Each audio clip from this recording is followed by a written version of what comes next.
Salam saudaraku, selamat pagi, semoga kita semua dalam keadaan sehat dan penuh sukacita dalam Tuhan. Marilah kita menggunakan waktu sejenak untuk berdoa, membaca dan merenungkan firman Tuhan sebagai sumber kekuatan, inspirasi dan motivasi bagi kita hari ini, Rabu 11 Agustus 2021. Sebelumnya mari kita berdoa.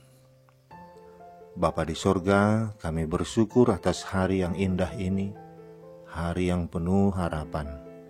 Kami akan merenungkan firman-Mu. Biarlah Roh Kudus menerangi hati dan pikiran kami, agar kami sungguh memahami firman-Mu. Dalam nama Tuhan Yesus Kristus kami berdoa. Amin. Firman Tuhan yang menyapa kita pagi ini, Yesaya 64 ayat 6.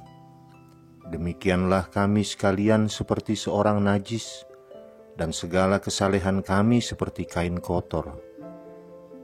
Kami sekalian menjadi layu seperti daun, dan kami lenyap oleh kejahatan kami, seperti daun dilenyapkan oleh angin.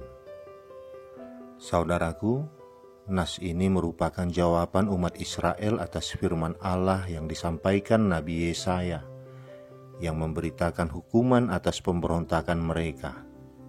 Murka Tuhan yang dinyatakan dalam penghukumannya itu mengakibatkan orang Israel menjadi najis dan tidak layak lagi untuk berbakti kepada Tuhan. Upaya mereka mencari kesalehan disimbolkan sebagai kain kotor yang dipakai oleh perempuan yang sedang datang bulan atau baru melahirkan.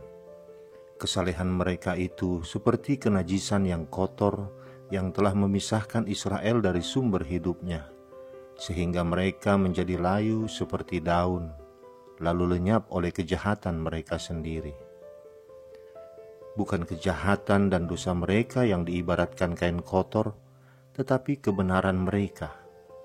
Mereka tidak mampu meraih kebenaran dengan kekuatan mereka sendiri. Mereka tidak mampu mencapai standar moral Allah yang demikian sempurna. Semuanya itu mengasingkan mereka dari Allah.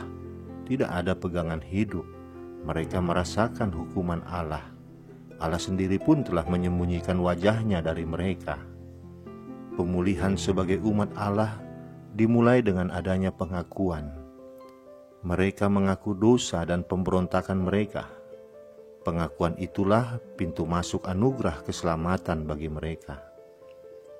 Saudaraku, dua orang pria sedang bercakap-cakap tak lama setelah mereka menjadi Kristen yang sungguh-sungguh. Yang satu adalah orang miskin yang sebelumnya memang tidak mengenal Allah. Sedangkan yang satunya lagi berasal dari lingkungan yang sangat religius.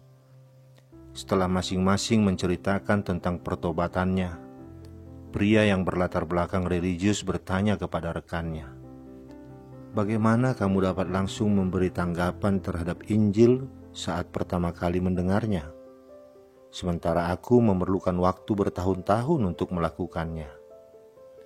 Pria miskin itu lalu berkata, "Oh, itu mudah saja. Seandainya seseorang datang dan menawarkan kepada kita masing-masing sebuah baju baru, maka aku akan langsung menerima tawaran itu, karena semua pakaianku sudah lama dan usang.